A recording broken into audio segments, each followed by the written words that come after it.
ეს ჩემი სახლი არ არის. ეს ჩემი ალბომია? ხო, პრობლემაა. რა ეშველება ახლა ამას? რა და ფაქტების კონსტატაცია.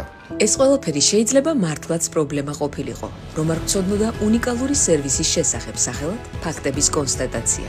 აი ეს კარადაც დამისურათეთ. მაგალითად, არ გწოდნოდა ბინის გაქირავებამდე როგორ მოგვეპოვებინა უტყუარი ფაქტები. ფაქტობრივად იგივეა.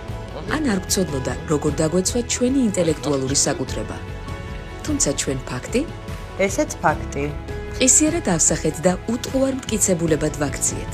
ზიანის კომპენსაციაც გარანტირებული გვაქვს. აქცია მტკიცებულებად ნებისმიერი ფაქტი, რომლის აღქმა და აღწერა შესაძლებელია. გაიგე მეტი ფაქტების კონსტატაციის სერვისის შესახებ. აქცია ფაქტი მტკიცებულებად.